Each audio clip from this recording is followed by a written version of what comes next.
তো নেক্সট দিনের এক্সামে আমরা এগুলো থেকে কোয়েশ্চেন থাকবে আমাদের, কারণ কি সবাই ধরো যখনই প্রশ্ন আসে ডিএনএর গঠন আসে বা আদার্স এগুলো, তো important topic DNA replication, DNA test এগুলো তো আসবে, এগুলো আমরা নেক্সট দিন পরে ওইগুলো এক্সাম থাকবে। কিন্তু আগামী দিন তোমাদের যে এক্সাম হবে মূলত আমি পরীক্ষা নিব বর্ণান্ধতা এবং থ্যালাসেমিয়া টপিকটা থাকবে, খুব গুরুত্বপূর্ণ, ভালোভাবে পড়বা সৃজনশীলের জন্য। আর ডারউইনের মধ্যে সংগ্রাম, অন্তঃপ্রজাতিক আন্তঃপ্রজাতির পরিবেশের সাথে সংগ্রাম, এগুলো আমরা আজকে পড়ে নিব। আর মেন্ডেলের প্রথম সূত্র, চলো প্রথমে আমরা পড়বো হচ্ছে মেন্ডেলের প্রথম সূত্র। তোমাদের কি মেন্ডেলের কথা মনে আছে? আব্দুল্লাহ, আর আর কেউ আসবে না এখন? ঠিক আছে, যাও শোনো। প্রথমে আমরা একটা কাজ করব, ছোটবেলায় আমরা পড়ছি, তাহলে আমরা এখন পড়বো কি মেন্ডেলের প্রথম সূত্র। তোমরা যখন 9-এ ছিলে তখন তোমরা পড়ছিলাম মেন্ডেলের প্রথম সূত্র, দ্বিতীয় সূত্র, কিন্তু এই সূত্রটা আমাদের বইয়ে সূত্র আকারে নাই। তাহলে স্যার এটা আমাদের বইয়ে কি আকারে আছে? এটা আমাদের বইয়ে আছে হচ্ছে নর্মালি, দেখো কিভাবে আছে, জিনের ভেতরে একটা পয়েন্ট লেখা আছে, সেখানে এগুলো দেওয়া আছে যে মাতা পিতা গ্যামেট, F1-এ কী হবে, F2-তে কী হবে, সেই বিষয়গুলো আমরা এগুলো খুব সুন্দর করে স্টেপ বাই স্টেপ শিখব। এবং শুধু এটা না, আমরা এর সাথে এই যে তোমাদের যেটাকে, এটার নাম কি জানো? চেকার বোর্ড বা পানেট স্কোয়ার বা পানেট চার্ট, ওটাও আমরা খুব ভালো করে দেখবো। এটা আসলে তোমরা নর্মালি পারবা, বাট আমি শেখাই দিব সব কিছু স্টেপ বাই স্টেপ সব। তো চলো প্রথমে আমরা মেন্ডেলের প্রথম সূত্র, তোমাদের আগে একটু ডান সাইডে সবাই নোট লিখে রাখবা। দেখো আমরা জানি যে টি হচ্ছে লম্বা, এরকম লক্ষ্য লিখে ফেলছে, দেখছো লম্বা। আর স্মল টি কি ছিল? খাটো। আসলে এরকম ছিল, কিন্তু যখন ক্যাপিটাল টি দেখো, যখন ক্যাপিটাল টি হয় তখন কি হয়? লম্বা। যখন ক্যাপিটাল টি স্মল টি হয় তখন কি হয়? তখনও লম্বা হয়। আর যখন স্মল টি তখন কি হয়? খাটো। এটা কারা? মটরশুঁটি গাছ। তো মনে আছে মেন্ডেল কি নিয়ে গবেষণা করেছিলেন? মটরশুঁটি গাছ। এবং এখানে সেই মটরশুঁটি নিয়েই কথা বলা হয়েছে। মটরশুঁটি সাথে তোমাদের পরীক্ষাতে একটু অন্যভাবে কোশ্চেনগুলো আসতে পারে। তো অন্যভাবে আসলে আমাদের কি কি বিষয়ে ফোকাস রাখতে হবে এটাই আমি তোমাদের কাছে শেখাবো। মানে অন্যভাবে আসলে সমস্যাটা হয় কি, যে আমরা ধরতে পারি না কোশ্চেনটার অ্যান্সার কী হবে বা কীভাবে কি লিখতে হবে। তো আজকে আমরা সেটাই শিখবো। তো প্রথমে দেখো, তোমরা আমাকে বলো তো, এইখানে দুইটাই লম্বা হওয়ার জিন, সো লম্বা হবে। দুইটাই খাটো হওয়ার জিন, সো মটরশুঁটি গাছটা খাটো হবে। কিন্তু এখানে একটা লম্বা হওয়ার জিন, একটা খাটো হওয়ার জিন, কিন্তু হচ্ছে কি লম্বা। দেখো এজন্য আমাদের দুইটা শব্দ মনে করতে হবে, যে দেখো এই লম্বাটা হচ্ছে প্রকট। এখন হোয়াট ইজ প্রকট? প্রকট মানে দেখো এই দুজনের মধ্যে একজন কি প্রকাশ পাচ্ছে না, দুইটা জিনের একটা জিন কি প্রকাশ পাচ্ছে, তাহলে যে জিনটা প্রকাশ পাবে তাকে আমরা কি বলবো? প্রকট। প্রকট হচ্ছে প্রকাশিত হয়। প্রকট কি হয়? প্রকাশিত হয়। আর দেখো টি, স্মল টি হচ্ছে খাটো, তাহলে একে আমরা কি বলবো? প্রচ্ছন্ন। তাহলে এটা হচ্ছে প্রচ্ছন্ন। প্রচ্ছন্ন কেমন থাকে? অপ্রকাশিত থাকে। ওকে, তাহলে এই হচ্ছে আমাদের ইনিশিয়াল ইনফরমেশন, যেটা আমাদের জানা থাকতে হবে। তো এইটুকু বুঝতে পারলে আমরা পারবো। এবার দেখো অনেক সময় পরীক্ষাতে আমাদের থাকবে হচ্ছে অন্য কিছু থাকতে পারে, সেক্ষেত্রে আমরা সবসময় মাথায় রাখবো, মনে রাখবা দেখো তো প্রকট কোন লেটারে দেওয়া, স্মল লেটার নাকি ক্যাপিটাল লেটার? তো আমরা একটা ফ্যাক্ট মনে রাখবো এবং চেষ্টা করবো এটা দিয়েই মনে সবসময় চিন্তা করার। সেটা হচ্ছে দেখো মনে রাখবা ক্যাপিটাল লেটার থাকলে কি কি প্রকাশ বুঝবো আমরা? প্রকট। আর স্মল লেটার থাকলে কি বুঝবো? প্রচ্ছন্ন। ওকে, ক্যাপিটাল লেটার স্মল লেটার, এটা তুমি মাথায় রাখো, তাহলে সব জায়গায় সামনে আমরা যেগুলো পড়বো সেগুলো তো তোমার কাছে এগুলো ইজি হয়ে যাবে। ওকে, এখন দেখো তোমরা অনেকে মাঝখান থেকে, খাতার মাঝখান থেকে শুরু করছো। ইটস নট গুড, কারণ আমরা এখানে অনেক কিছু লিখবো তো। ওকে, এখন চলো আমরা শুরু করি তাহলে। আমরা যখন প্রথমে পড়তাম যে কোন দুজন ক্রস হয়, পিতা আর মাতা, কাদের সন্তান কাদের হয়? পিতা মাতার। এখন দেখো পিতা মাতার সন্তানের ক্ষেত্রে প্রথমে এখানে দেখো এটা হচ্ছে পিতা, আর তারপরে লিখলাম মাতা, আগে সবাই একটু দেখে নাও, প্রথম অংশটুকু একটু মনে করো, তোমরা এগুলো সবাই পারো, জাস্ট একটু মনে করতে হবে। তো পিতা মাতা ধরলাম, পিতা হচ্ছে লম্বা মটরশুঁটি গাছ, আর মাথা ধরলাম হচ্ছে খাটো মটরশুঁটি গাছ। তাহলে লম্বার জন্য কোন কোন জিন থাকবে? ক্যাপিটাল টি, আর খাটো কি হবে? Small tea. তো আমরা যদি আরো সুন্দর করতে চাই আমাদের লেখাটাকে, তাহলে এ পাশে আমরা কি লিখতে পারি? এই যে লম্বা খাটো এগুলো কেমন বৈশিষ্ট্য, মানে এদেরকে আমরা কি বলি? বাহ্যিক বৈশিষ্ট্যকে আমরা কি বলি? ফিনোটাইপ। তাহলে এদেরকে আমরা কি লিখবো? ফিনোটাইপ। তাহলে আগে একটু দেখে নাও সবাই, প্রথম অংশটুকু দেখো। আর এগুলোকে আমরা কি বলবো? তাতে জিন থাকলে কি বলা হবে? জিনোটাইপ।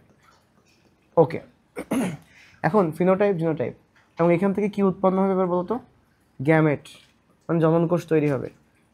তাহলে আমরা লিখবো হচ্ছে গ্যামেট। এখন দেখো তো গ্যামেট কি কি হতে পারে। দেখো, যদি ক্যাপিটাল টি, এটা যদি একটা জননকোষের মধ্যে আসে তখন ক্যাপিটাল টি, এটা আসলে ক্যাপিটাল টি, আবার এটা আসলে কি স্মল টি, এটা আসলেও স্মল টি। তাহলে দেখো এবার আমরা যদি মিলাই ক্রস করি সেক্ষেত্রে কেমন হবে? দেখো ক্যাপিটাল টি স্মল টি, তাহলে ক্রস করলে কি হবে? Capital T small tea. এটা ক্রস করলে কি হবে? Capital T small tea. এটা ক্রস করলে কি হবে? Capital T small tea. আবার এই দুটো ক্রস করলেও কি হবে? Capital T small tea. ঠিক আছে, এটুকু তাহলে লিখে ফেলো আস্তে আস্তে। তাহলে এবার এই যে পিতামাতা থেকে যারা তৈরি হয় এদেরকে আমরা কি বলি? প্রথম বংশধর, মানে কি F1 জনু বা F1 বংশধর। তাহলে প্রথমে আমরা লিখছি জিন। তোমরা আমাকে একটু বলো সবাই যে এই যে ক্যাপিটাল টি স্মল টি, এক্ষেত্রে সে কি হবে? কি হবে বৈশিষ্ট্য? কি হবে? লম্বা। এটাও কি হবে? লম্বা, তাই না? এটাও কি হবে? লম্বা। এটাও কি হবে? লম্বা। তাহলে আমরা এখানে দেখলাম সবগুলোই লম্বা হচ্ছে, এবং বাম সাইডে আমরা লিখতে পারি যে এরা হচ্ছে জিনোটাইপ, যেহেতু জিন লিখছি আমরা, আর বৈশিষ্ট্যকে আমরা লিখতে পারি হচ্ছে ফিনোটাইপ। ওকে, এই হচ্ছে প্রথম বংশধর। কিন্তু প্রথম বংশধরের সবাই সেম না, তাহলে এখানে কি কোনো অনুপাত বেরোতে পারবে? আমরা যদি অনুপাত বের করতে চাই তাহলে কি করতে হবে? দ্বিতীয় বংশধর বের করতে হবে। তাহলে প্রথম বংশধর পর্যন্ত হয়েছে সবার? ওকে, তাহলে প্রথম বংশধরে সবগুলো কি বের হচ্ছে? সেম, এখানে কোনো পার্থক্য নাই, অনুপাত নাই। তাহলে এবার আমাদের কাজ হচ্ছে অনুপাত বের করতে হবে। অনুপাতটাই আমাদের প্রশ্নে চাইবে। ওকে, কীভাবে প্রশ্ন আসতে পারে সেটা আমি তোমাদের দেখাই দিব। ওকে, এখন শোনো, তাহলে F1 ক্রস F1, আমরা এটা করতে হলে কি করব? F1 cross F1, F1 cross F1, এটা হচ্ছে, বলো F1 কারা হয়? Capital T small tea, capital T small tea. তাহলে গ্যামেট কি কি হবে বলেন তো? কি কি গ্যামেট হবে? ক্যাপিটাল টি স্মল টি, এপাশেও কি ক্যাপিটাল টি স্মল টি। এবার দেখো এটা পিতামাতা, এখন আর বেশি প্রথমটুকু ভালো করে লিখো, পরেরটুকু নর্মালি তুমি পারলেই হবে। তুমি চাইলে এখানে বাম সাইডে লিখতে পারো এটা হচ্ছে গ্যামেট। ওকে, এখন খেয়াল করি, তাহলে যদি এমন হয় এর সাথে এটা মিলিত হয় তাহলে কি হবে বলো সবাই, দেখে দেখে বলো, এটা কি হবে? ক্যাপিটাল টি, তাই না? এবার দেখো তো এটা কি হবে? Capital T small tea. তারপরে এটা কি হবে? Capital T small tea. তারপর এটা কি হবে? স্মল টি, তাই না? তো বলো এটা কি হবে? প্রথমটা লম্বা, এই যে ক্যাপিটাল টি স্মল টি, এটাও কি হবে? লম্বা। আবার এটাও কি হবে? লম্বা। এইটা কি হবে? খাটো। তাহলে এটা কোন বংশধর? F1 ক্রস করলে আমরা কোন বংশধর পাবো? F2, মানে দ্বিতীয় বংশধর এখানে পাচ্ছি, F2 বংশধর। তাহলে এই বরাবর আমরা কি লিখেছি? লিখতে পারি নর্মালি, তুমি লিখতে পারো হচ্ছে জিনোটাইপ। আর যদি খুব কম সময় থাকে তখন এগুলো না লিখলেও সমস্যা নাই, বুঝতে পারছো? ফিনোটাইপ। এখন এখানে কয়টা লম্বা হয়েছে? তিনটা, তাহলে আমরা বলতে পারি যে এই তিনজন এখানে হচ্ছে লম্বা আর একজন হচ্ছে খাটো। সেক্ষেত্রে তিনটা 3:1, তাহলে আমরা লাস্টে এভাবে লিখে রাখবো যে লম্বা খাটো কি হবে 3:1, এভাবে আমরা লিখতে পারি, অথবা পাশাপাশিও লিখতে পারি একই বিষয়।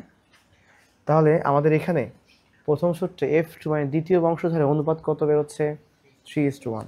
তো অনেক সময় এই কোশ্চেনটাই আমাদের অ্যান্সারে চাইতে পারে। তো দুইটা উদ্দীপকে ধরো একটা কোশ্চেন দিল, যে আমি তোমাকে কোশ্চেন দেখাচ্ছি, উদ্দীপকে একটা কোশ্চেন দিল যে একটা হচ্ছে লম্বা এবং টি দিয়ে দিল, আর একটা দিল হচ্ছে খাটো। সেক্ষেত্রে অ্যান্সারগুলো কি হবে?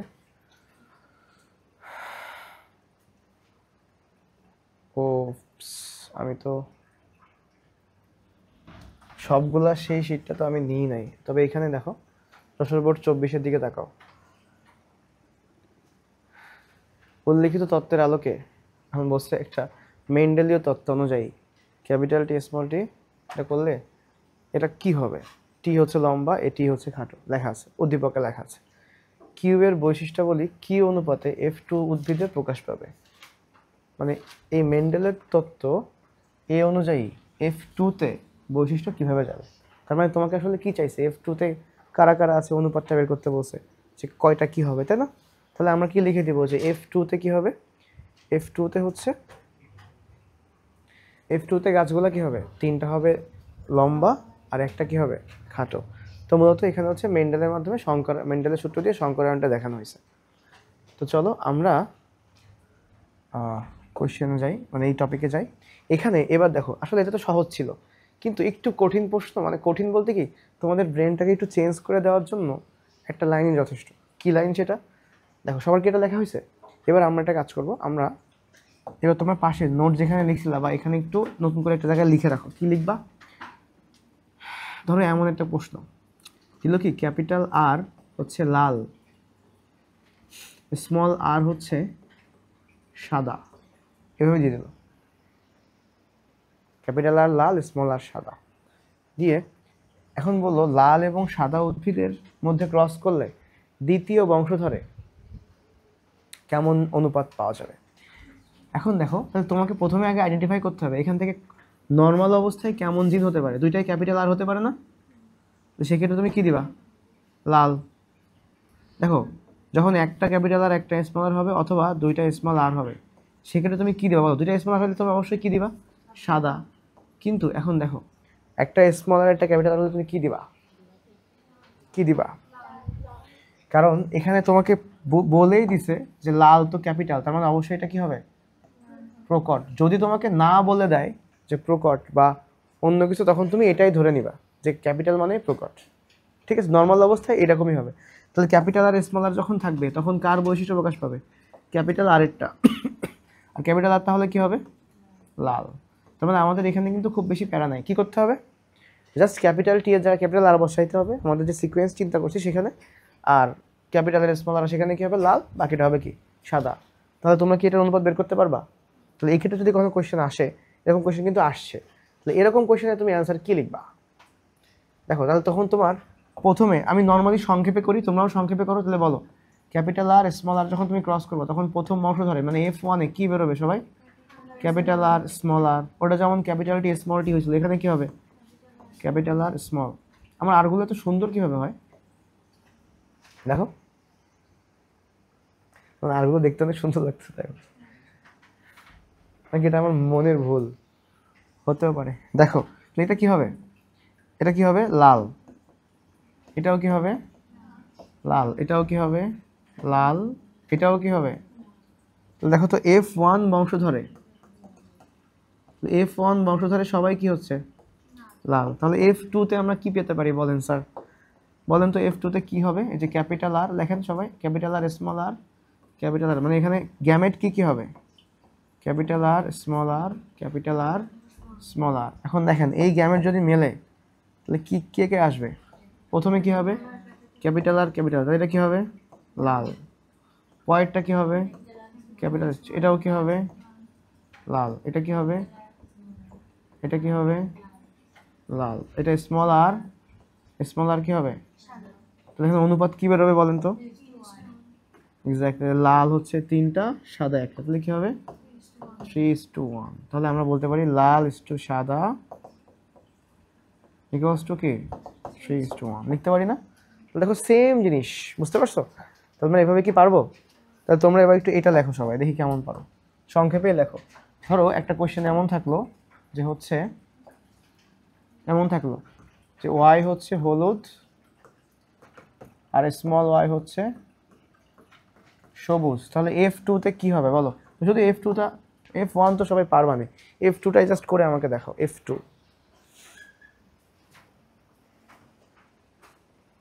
F1-এ কি বের হবে সেটা বলো তো? শঙ্কর স্মল ওয়াই, হ্যাঁ, F2টা করে দেখো।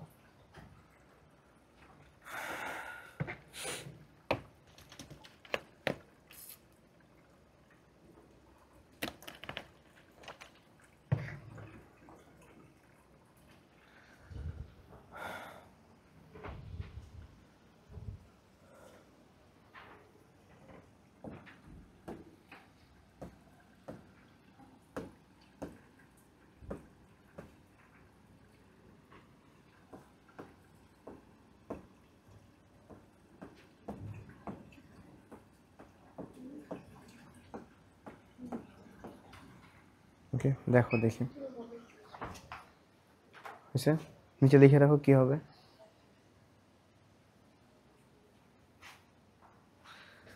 এটা এই বরাবর দিবা, তাহলে জিনিসটা সুন্দর হবে।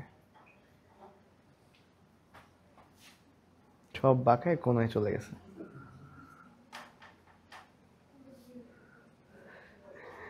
এত গায়ে গায়ে যদি হয় তাহলে তুমি লিখবা কোথায়? দেখি, হলুদ হলুদ হলুদ সবুজ, ঠিক আছে 3:1 তোমার হয়েছে না? নিচে লিখে রাখো অনুপাতটা, কথা লেখো অনুপাত, সংক্ষেপে লিখতে বলছি তো, হয়েছে তোমার? ওই দাগটা না, আচ্ছা ঠিক আছে, আমি শিখাই দিচ্ছি আরেকবার।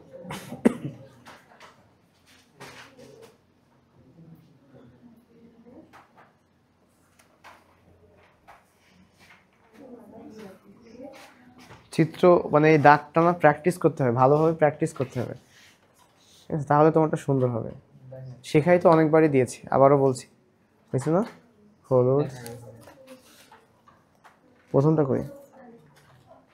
আচ্ছা লেখো অনুপাত লেখো, হলুদ ইস্টু সাদা কি হবে 3:1 লিখছো তুমি? হ্যাঁ, হলুদ আর সবুজ, হ্যাঁ 3:1। অনুপাত 3/1 কেন লিখছি এভাবে লেখে কেউ? ঠিক করো, ওইসব না, কাটো এটা। অনুপাত লিখতে বলছে কেউ, ওইটা কি অনুপাত? এইটাকে অনুপাত বলে, ইস্টু দিয়ে প্রকাশ করাটাই অনুপাত, ঠিক আছে? কেউ আবার কিন্তু পাকামি করে 3/1 লিখো না, 3/1 কিন্তু না, 3:1 এভাবে লিখতে হয়। বাবা, শেষ করো, এটাই তো, এটা কি F2 না? তাহলে কি বেরোইছে, লিখবা যে হলুদ আর সবুজের অনুপাত 3:1, বেশি প্যারা নিতে হবে না। ওকে, হয়েছে 3:1 হলুদ। ওকে, তাহলে কি আমরা এরকম যে কোনোটা করতে পারবো? ও মানে হলুদ লম্বা খাটো লিখতে লিখতে এখানে হলুদ সবুজের জায়গায় এখানে লিখছে লম্বা, এখানে লিখছে খাটো। দেখো কেটে দিলেই তো হয়, সমস্যা নেই, বুঝতে পারছো? তাহলে এই অভ্যাস, ঠিক আছে, অভ্যাস থাকা ভালো, কারণ এইটাই আমার লাগবে। এখন দেখো, তাহলে সবাই যে কোনো মানে তোমারে কনফিউজ করার জন্য যদি আর দেয়, কে দেয়, পি দেয়, যাই দিক, ক্যাপিটাল লেটার দিলে কি হবে প্রকট, স্মল লেটার দিলে কি হবে প্রচ্ছন্ন, ওটা ভাবেই তুমি চিন্তা করবে। দেখো সবার ক্ষেত্রে সেম জিনিস বেরোয় না? সেম তো, শুধুমাত্র ঠিক করে দেখতে হবে। এখন দেখো আরেকটা জিনিস পড়াবো, যেটা হচ্ছে খুবই এলোমেলো জিনিস, যদিও তোমাদের আসে না বললেই চলে, আসে না ধরে নিব, আসবে না। কিন্তু যদি কখনো একটা উদ্দীপক এরকম দিয়ে দেয়, খেয়াল করো, যদি উদ্দীপক দেয় ধরো ক্যাপিটাল আর ক্যাপিটাল আর হচ্ছে লাল, তারপর বললো কি স্মল আর হচ্ছে সাদা, তারপর বললো ক্যাপিটাল আর স্মল আর গোলাপি, তখন কি সমস্যা হবে? ঠিক আছে, তখন কোনো প্যারা নাই, তুমি যা লিখছো তাই শেষ পর্যন্ত লিখবা, শুধুমাত্র যেখানে যেখানে ক্যাপিটাল আর স্মল আর হবে সেখানে তুমি লাল না লিখে কি লিখে দিবা গোলাপি। আসলে এটা ঘটনা কি ঘটে জানো, যে প্রকট সে পরিপূর্ণভাবে প্রকাশিত হয়, কিন্তু এখানে এই ক্যাপিটাল আরটা পরিপূর্ণ কি প্রকাশ পাচ্ছে, সে কি লাল হতে পারছে?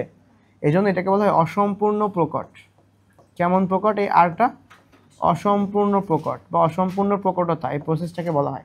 সেটা তোমাদের আসবে না ধরে নিই আমি, ধরে নেওয়া আসবে না, ঠিক আছে? যদি কখনো আসে সেক্ষেত্রে F1-এ সবাই কি বের হবে একটু দেখো, F1-এ কি বের হবে তোমরাই বলো। ক্যাপিটাল আর স্মল মানে সবাই কি বের হবে? চারজনই কি বের হবে মনে আছে? সেম, তোমার জিনোটাইপিং প্যাটার্ন সেম হবে, বুঝছো? আর শুধুমাত্র যখন তোমার F2 হবে তখন কি হবে বলো তো?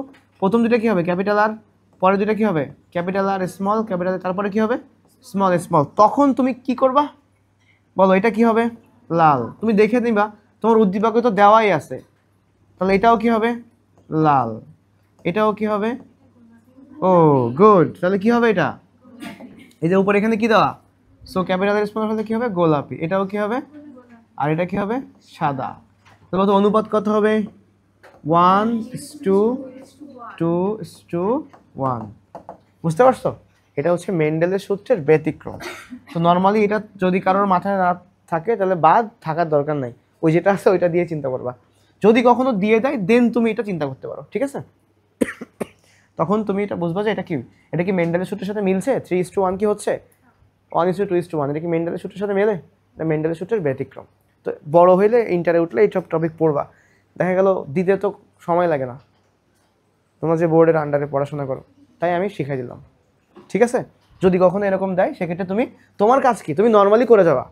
শুধুমাত্র জিনোটাইপের সময় কি লিখবা, সরি ফিনোটাইপের সময় কি লিখবা, মানে বৈশিষ্ট্য লেখার সময় যা বৈশিষ্ট্য দেওয়া থাকবে তুমি তাই লিখবা, শেষ। ঠিক আছে, ক্লিয়ার? যদি এটা থাকে এটা আপাতত ভুলে যাও, মাথা থেকে আউট করে দাও, যখন আসবে তখন মনে করি বাদ। তাহলে আমরা কি সবাই পারবো? এবার আসো চেকার বোর্ড বা পানেট স্কোয়ার। চেকার বোর্ড বা পানেট স্কোয়ার তোমাদের শেখাই। ধরো এইটাই আমরা একটা কাজ করি, আমরা তো এখানে অনেক কিছুই শিখছিলাম উপরে। আচ্ছা তোমাদের এইখান থেকে আমি শেখাই দিই। ধরো পিতা মাতা। আচ্ছা সবাই হেডলাইন দাও একটা জিনিস, চেকার বোর্ড বা পানেট স্কোয়ার, মানে বিজ্ঞানীর নাম হচ্ছে পানেট। পানেট স্কোয়ার বা পানেট বোর্ডও বলা হয়। তো দেখো তো চেকার বোর্ডে চেকার শব্দে কয়টা লেটার আছে? কয়টা লেটার আছে? আবার পানিতেও কয়টা লেটার আছে? তাহলে আমরা একটা কাজ করব, এই যে চেকার পানেট 3 মনে রাখবো কি? 3 কি মনে রাখবো বলো? তাহলে তোমার কাজ কি হবে? দেখো এরকম একটা বক্স করবো মোটামুটি একটু এরকম দেখে, এই বক্সে কয়টা দাগ দিবে, মানে কয়টা ঘর করবা? 1 2 3, এই বরাবর 3, আবার এই বরাবর কয়টা? 3, এই জন্য 3 মনে রাখবা। তাহলে এই ঘরে কি হবে? 3 কি মনে রাখবা? এই পাশে 3টা, এই পাশে 3টা, এই হচ্ছে আমাদের পানেট স্কোয়ার।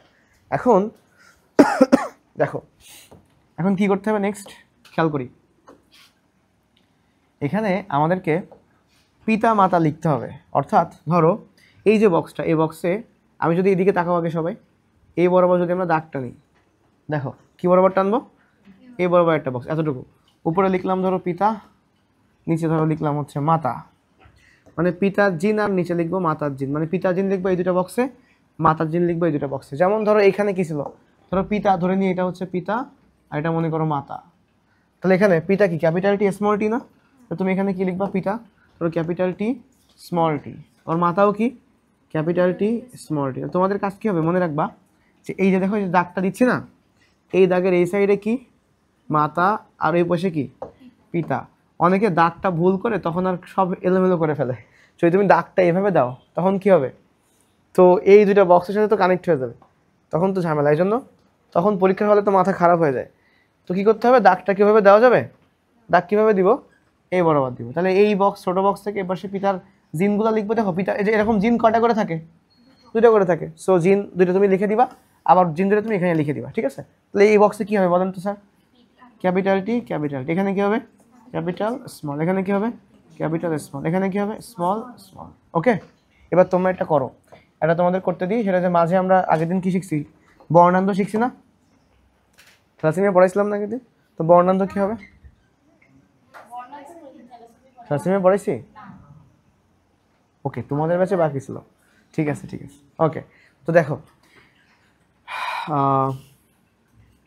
ধরো এক্স ওয়াই, পিতা হচ্ছে এক্স ওয়াই, আর মাতা হচ্ছে ধরো এক্স সি এক্স। তাহলে এবার পানের চার্ট করো তো কি হবে।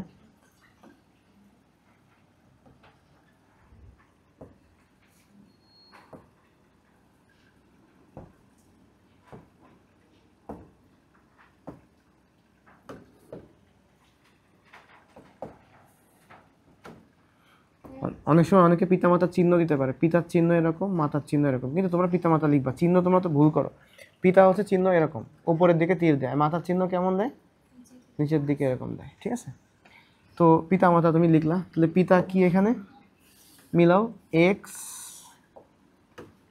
এক্স ওয়াই, আর মাতা কি এক্স সি এক্স। তাহলে এই বক্সে কি হবে, হয়েছে না সবার? ও নিচে সবসময় কি, এই নিচে অবশ্যই তুমি লিখবা তোমরা, কিন্তু এই যে এক্স সি এক্স নিচে কি হবে, এটা কি হবে বর্ণান্ত, সরি এটা কি হবে বাহক মেয়ে, এটা লিখতে হবে সবসময়, নিচে সবসময় লিখবা, বুঝছো? ফাঁকা রাখবা না, আমি তো উপরেটা দ্রুত দেখানোর জন্য ফাঁকা রাখছি। এটা কি হবে x y, x c y, তাহলে এটা কি হবে বর্ণান্ধ ছেলে বা পুত্র বলতে পারো। এটা কি হবে এক্স এক্স, তাহলে কি হবে স্বাভাবিক বা সুস্থ কি মেয়ে।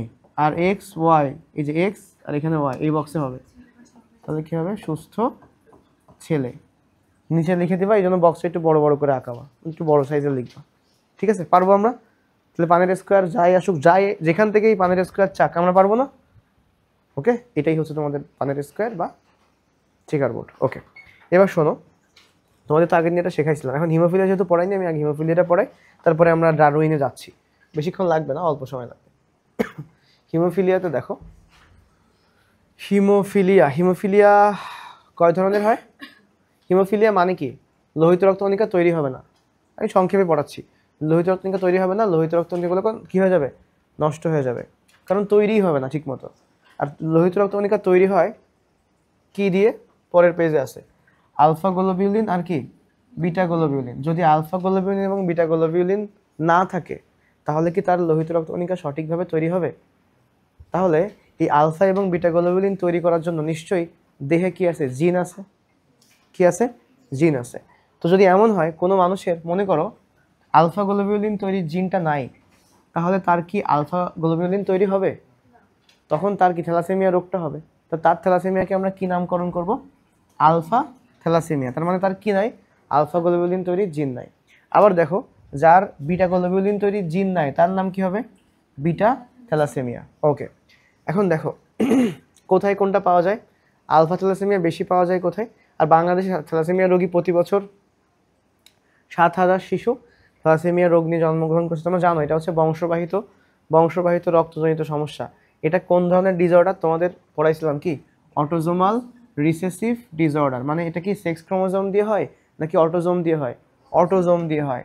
আর রিসেসিভ নাকি ডমিনেন্ট? রিসেসিভ, মানে দুইজনের না থাকলে এটা হবে না। আর ডমিনেন্ট মানে কি, যে কোনো একজনের থাকলেই ঘটনাটা ঘটে। তো এই ক্ষেত্রে রিসেসিভের হওয়ার কারণে কি, বাবা এবং মা উভয়ই এই রোগের কি হওয়া লাগবে, বাহক হতে হবে বা রোগী হতে হবে। রোগী হলে তো অবশ্যই বাচ্চার হবেই, মানে হওয়ার সম্ভাবনা থাকবেই, আর বাহক হইলে থাকবে, আর রোগী হইলে হওয়ার সম্ভাবনা অনেক বেশি। আমরা দেখবানি কি হবে। আর কখন এটা হয় বেশি, আমি কিন্তু সংক্ষেপে পড়াচ্ছি, বেশি ডিটেলসে বলছি না। মনে আছে চাচাতো মামাতো খালাতো, মানে নিকট আত্মীয়র মধ্যে বিয়ে হলে তখন এই সমস্যাটা হওয়ার সম্ভাবনা বেশি। এবার চলো, এই যে আলফা গ্লোবিউলিন কোথায়, মানে আলফা থ্যালাসেমিয়া কোথায় বেশি হয়, দক্ষিণ পূর্ব এশিয়া, মধ্যপ্রাচ্য, চীন। তা আমি তোমাদের পড়াইছিলাম, একটা ভালো করে মনে রাখতে বলছিলাম, সেটা কি বিটা থ্যালাসেমিয়া। দেখো বিটা থ্যালাসেমিয়া কে অপর নাম কি বলা হয়, কুলির থ্যালাসেমিয়া, তাই না? কি বলছিলাম যে আমাদের রেল লাইনে কারা থাকে, কুলি। ছোটবেলায় গল্প না কবিতা পড়ছো, কি কুলি বলে এক, ভুলে গেছি, বাবু সাপ তারে ঠেলে দিল নিচে ফেলে, হ্যাঁ কি জানি, সাম্যবাদী নাকি, প্রথম লাইন কি ছিল, দেখিনু সেদিন রেলে কুলি বলে এক বাবু সাপ তারে ঠেলে দিল নিচে ফেলে। এটুকু তো মনে, তারপরের লাইন কি তোমাদেরকে ক্লাস 10-এর এটা, তা ও ছোটবেলায় ছিল, দেখছো আমার মনে আছে। আর পরের লাইন কি, এই কি হবে না কি জানি একটা ছিল, কিছুই পারো না তোমরা, দাও। দেখো তো কুলি কারা হয়, ছেলেরা না মেয়েরা? ছেলেরা কি বিটা। তাহলে দেখো বিটারা কি হয়, কুলি। তাই কুলি থ্যালাসেমিয়া কোনটা হবে, বিটা থ্যালাসেমিয়া। কুলি থ্যালাসেমিয়া কোনটা হবে, বিটা। আবার দেখো তো কোন এলাকায় সবচেয়ে বেশি দেখা যায়, পরীক্ষাতে আসে ভূমধ্যসাগরীয় এলাকায়। ভূমধ্যসাগর বানান করতে পারো? এই যে ভূমধ্য সাগর, তাহলে প্রথমে কি আছে? বি, তাহলে কি হবে? Beta thalassemia. বুঝছো? তাহলে ভূমধ্যসাগরে বি, বিটা থ্যালাসেমিয়াতে বি, কুলিতে বি, সব বি। আচ্ছা, আর কোথায়? আফ্রিকান আমেরিকান তো উপরেও ছিল, হ্যাঁ। এই যে দেখো আফ্রিকা, অবশ্যই আমেরিকা ছিল না, এখানে এক্সট্রা কি আছে? আমেরিকা আছে। উপরে দেখো চীন ছিল, আফ্রিকা ছিল, আর এশিয়া ছিল, এখানে তো দক্ষিণ পূর্ব এশিয়া। একটু পার্থক্য পড়লেই পারবা। তাহলে বিটাতে এক্সট্রা আর কি আছে? আমেরিকা। ওকে, এখন আসো, আমরা যখন পড়ছি যে থ্যালাসেমিয়া দুই রকমভাবে চিন্তা করতে হবে। একটা হচ্ছে ক্যাপিটাল আর দিয়ে কি প্রকাশ করেছে? সুস্থ জিন। আর স্মল আর দিয়ে কি প্রকাশ করেছে? থ্যালাসেমিয়ার জিন। ঠিক আছে, ওকে। এখন প্রশ্ন হচ্ছে সুস্থ জিন আর থ্যালাসেমিয়ার জিন। এখন দেখো বাহক কারা? যার মধ্যে একটা সুস্থ জিন, একটা থ্যালাসেমিয়ার জিন, তাকে আমরা কি বলছি? বাহক। ওকে, এখন এই ক্ষেত্রে ফ্যাক্টটা মাথায় রাখো, যদি এমন হয় পিতাও বাহক মাতাও বাহক, তখন সমস্যা কি? দেখো ধরো আমরা একটা ক্যালকুলেশন করি, পিতাও মনে করো বাহক, মাতাও কি বাহক, তো সন্তান কেমন হবে? দেখো ক্যাপিটাল আর, তখন কি হবে বলো? সুস্থ। কিন্তু ক্যাপিটাল আর স্মল আর কি হবে? বাহক। ক্যাপিটাল আর স্মল আর এটাও কি হবে? বাহক। স্মল আর সে কি হবে? এই দুইটাই যখন, তাহলে সুস্থ জিন কি একটু আছে, তাহলে সে কি হবে? অসুস্থ বা থ্যালাসেমিয়া রোগী। এখন এখানে গুরুত্বপূর্ণ কথা কি জানো? দেখো এখানে থ্যালাসেমিয়া তখনই হবে যখন কি দুইটা জিনই কি হবে? থ্যালাসেমিয়ার জিন হবে। কিন্তু যখন একটা জিন থ্যালাসেমিয়ার জিন, তখন কি সে আক্রান্ত হচ্ছে না। এখন দেখো যখন বাহক হয়, মানে যে কোনো একটা জিন থ্যালাসেমিয়ার জিন হয়, দুইটা না, তখন সেই থ্যালাসেমিয়াকেও আমরা থ্যালাসেমিয়া বলি, কিন্তু তাকে আমরা কি বলি? Thalassemia minor. কি বলা হয়? মাইনর মানে হচ্ছে অল্প, আর মেজর মানে কি? বড়। দেখো যার দুইটাই থ্যালাসেমিয়ার জিন, তাকে আমরা কি বলবো? Thalassaemia major. মেজর মানে কি? হবে, মানে খারাপ। মেজর মানে বড়। ঠিক আছে, তাহলে যখন দুজনেরই দুইটা থ্যালাসেমিয়া, একজন মানুষের দুইটা জিনই থ্যালাসেমিয়ার জিন, তখন সে কি হবে? আক্রান্ত হবে, থ্যালাসেমিয়ার রোগী হবে, তাকে আমরা বলবো কি? Thalassaemia major. আর যদি এমন হয় একজনের দেহে একটা হচ্ছে সুস্থ জিন আর একটা থ্যালাসেমিয়ার জিন, তাহলে কি হবে? বাহক হবে। ওকে, বাহক কেন? কারণ তার দেহ থেকে সন্তানের দেহে কি হবে? এটা বাহিত হতে পারে। মনে আছে? এবার দেখো, তাহলে এমন যদি হয় তাহলে পরীক্ষাতে আসবে এরকম। তো বলতো এখানে অনুপাত কত হবে? সুস্থ কত পার্সেন্ট? আগের দিন পড়াইছি, সুস্থ এখানে কত পার্সেন্ট হবে? 4 জনে 1 জন, তাহলে 25%। বাহক কত পার্সেন্ট? 4 জনে 2 জন, মানে কি? 50%। আবার থ্যালাসেমিয়ার আক্রান্ত কত পার্সেন্ট? থ্যালাসেমিয়া 4 জনে 1 জন, মানে কত পার্সেন্ট? 25%। যদি আমি এখানে তোমাদের বইয়ে অবশ্য পার্সেন্ট না দিয়ে কি বলেছে? 4 ভাগের 1 ভাগ। সুস্থ কি হবে? 4 ভাগের 1 ভাগ সম্ভাবনা। আর হচ্ছে তোমার থ্যালাসেমিয়া আক্রান্ত হওয়ার সম্ভাবনা কত? 4 ভাগের 1 ভাগ। আবার বাহক কত? 4 ভাগের 2 ভাগ। ঠিক আছে, ওই একই তো কথা। ওকে, তাহলে এখন দেখো যদি কখনো পরীক্ষাতে এমন দেয় যে একজন পিতা, ধরো একজন হচ্ছে আক্রান্ত ব্যক্তি, কারণ সাধারণত আক্রান্ত কারোর আসলে বিয়ে হয় না, বিয়ে করে না, তারা মারা যায় 20 বছর, 16 থেকে 20 বছর এই অ্যারাউন্ডে, বা 20 বছরের আশেপাশে তারা কি হয়? মারা যায়। তো যদি কেউ থ্যালাসেমিয়ার রোগী হয়, আর যদি আরেকজন ধরো সুস্থ হয়, তাদেরও কি হতে পারে? দেখো তো সন্তান কি হবে? সবাই কি হবে? দেখো তো সবাই কি হবে? বাহক হবে। তোমরা এরকম ক্রস করতে পারবা না যদি পরীক্ষাতে আসে। কিন্তু যদি এমন হয়, মনে করো একজন আক্রান্ত আর একজন হচ্ছে বাহক, তখন তাদের সন্তান কেমন হবে? সরি, স্মল আর। এটা কি হবে? থ্যালাসেমিয়া রোগী। আবার ক্যাপিটাল আর স্মল আর বাহক, এটা কি হবে? থ্যালাসেমিয়া হওয়ার সম্ভাবনা। তাহলে থ্যালাসেমিয়া হওয়ার সম্ভাবনা তখন কত পার্সেন্ট হয়ে যাবে? 50%। ঠিক আছে, তো এই তোমরা কি, যদি তুমি হচ্ছে উদ্দীপক জানো, অপশন যদি জানো যে কি কি তোমাকে দিয়েছে, তুমি অ্যান্সার বের করতে পারবে না? ওকে, তাহলে কি থ্যালাসেমিয়া পারবো? দেখা গেলো পরীক্ষাতে আর এস জায়গায় এম দিয়ে দিল। এম, বড় হাতের এম, ছোট হাতের এম। পরীক্ষাতে যে কোনো কিছু দিতে পারে। পরীক্ষায় দিল কি? যে সুস্থ। আমরা যদি তোমাদেরকে বোঝাই, তাহলে পরীক্ষাতে আসলো কি? সুস্থ হচ্ছে ছোট হাতের এম, অসুস্থ হচ্ছে বড় হাতের এম। তো এইসব নিয়ে টেনশন করবো না, তোমার কাজ কি? নর্মালি তুমি লিখবা, নর্মালি তুমি কি লেখো, যদি ধরো যে তুমি খেয়াল করো তখন তোমার কি আসবে, ছোট এম। যদি আমি বলি বাহক তখন কি হবে, ছোট এম বড় এম। আবার বাহক কি, ছোট এম বড় এম। যখন তোমার ক্যাপিটাল এম হবে, না না দেখো এখানে ক্যাপিটাল এম দিয়ে কি থ্যালাসেমিয়া জিন বলছে, তার মানে কি হবে, সে অসুস্থ হবে। বুঝতে পারছো? এরকম তুমি পারবা, ঠিক আছে। আর এই ছোট এম মানে কি, সুস্থ। যখন দুইটা ছোট এম হবে তখন সে কি হবে, সুস্থ। মানে তুমি উদ্দীপক দেখে মিলাবা। কথা বোঝা গেছে?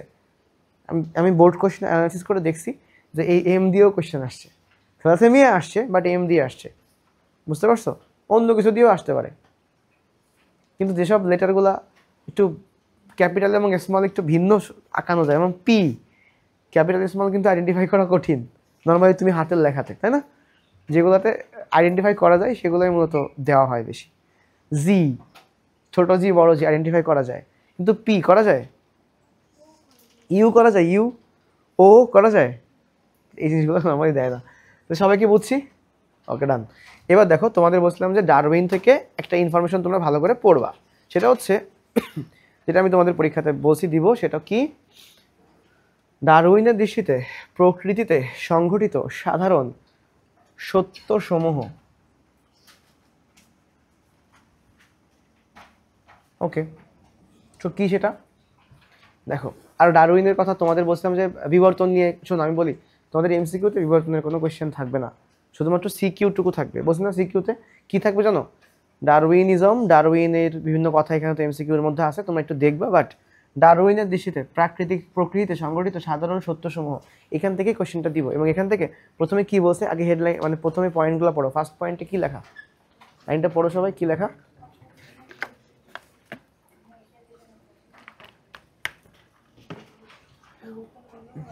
না বিবর্তন থেকে এমসিকিউ থাকবে না, শুধু বিবর্তনের আগ পর্যন্ত পুরোটা এমসিকিউ থাকবে। এমসিকিউ এখান থেকে থাকবে। আর আর সিকিউ থাকবে হচ্ছে বিবর্তনের একটাই সিকিউ দিব, সেটা হচ্ছে এই যে অস্তিত্বের জন্য সংগ্রাম, এই সংগ্রামের 3টা পয়েন্ট। ওকে, তো পড়াই দিচ্ছি আমি, বুঝাই দিই আগে। দেখো, অধিক হারে বংশবৃদ্ধি, অনেক সময় হয় কি, একটা জীব একটা প্রজাতি অধিক হারে বংশবৃদ্ধি করতেই পারে, মানে বংশবৃদ্ধি অধিক হারে হতে পারে। মনে করো যে উদাহরণ দিই, ধরো সুন্দরবনে 5,000 হরিণ আছে, হঠাৎ করে 20,000 হয়ে গেল। তোমার এলাকায় 5টা কুকুর আছে, হঠাৎ করে 50টা কুকুর হয়ে গেল, হতে পারে না? হঠাৎ করে দেখো একটা কুকুর 10টা করে ডিম পারছে, না কুকুর তো কি পারবে, কুকুর বাচ্চা পারবে, ধরো একটা জন, যাই হোক কুকুরের সংখ্যা বেড়ে গেল। এখন ঘটনা হচ্ছে, অত্যাধিক হারে যখন বংশবৃদ্ধি হয় তখন কি সমস্যা হয়, আমি জাস্ট সংক্ষেপে বলি। থাকার জায়গা তখন কি কমে যাবে না, প্রত্যেকের ভাগে কমে যাবে। খাবারও কি কমে যাবে না, তাহলে কী কী কমে যাবে বলো, বাসস্থান কমবে, খাদ্য কমবে। খাদ্য মানে কি, আহার। তাহলে কোন দুইটার উপর প্রভাব পড়বে বলো, বলছে সীমিত খাদ্য ও বাসস্থান। তাহলে বুঝতে পারছো, যদি বেড়ে যায়, সংখ্যা বৃদ্ধি যদি বেশি হয়, তখন খাদ্য কি হয়ে যাবে, সীমিত হয়ে যাবে, বাসস্থানও কি হয়ে যাবে, সীমিত হয়ে যাবে। সীমিত খাদ্য ও বাসস্থান। এখন তখন কি করা লাগবে, মনে করো ওই যে বললাম 20,000 হরিণ হয়ে গেছে, 5,000 খাদ্য আছে, মনে করো 5-7 হাজারের, 20,000 যদি হরিণ হয়ে যায়, তাহলে সবাই কি খেতে পারবে চাহিদা মতো, পারবে না। আবার মনে করো যারা খুব শক্তিশালী এবং মনে করো কিছু আছে দুর্বল, যারা শক্তিশালী ওরা কি করবে, দুর্বলটা খাইতে দিবে, নিজেরা সব খেয়ে ফেলবে। তাহলে একে অপরের সাথে কি শুরু হয়ে যাবে, সংগ্রাম শুরু হয়ে যাবে। আবার মনে করো এত বেশি হরিণ, বানররাও পাতা খেতে যাচ্ছে খাবার। এখন বানর আর হরিণের মধ্যে তখন কি হবে, মারামারি লাগবে। তো বানর আর হরিণ কি সেম প্রজাতি, ভিন্ন প্রজাতি, ভিন্ন প্রজাতির মধ্যেও সংগ্রাম হবে না। এটা আমি কনসেপ্টটা বুঝলাম। এখন আমি বইয়ে কি লেখা আছে একটু দেখো। প্রথমে দেখো, এই যে প্রথমে এখানে কিছু এমসিকিউ টাইপের আছে। অত্যাধিক হারে বংশবৃদ্ধি হতে পারে, গাণিতিক হারে বৃদ্ধি পেতে পারে। যেমন একটা সরিষা গাছ থেকে বছরে 7,30,000 সরিষা হতে পারে, বীজ হয়।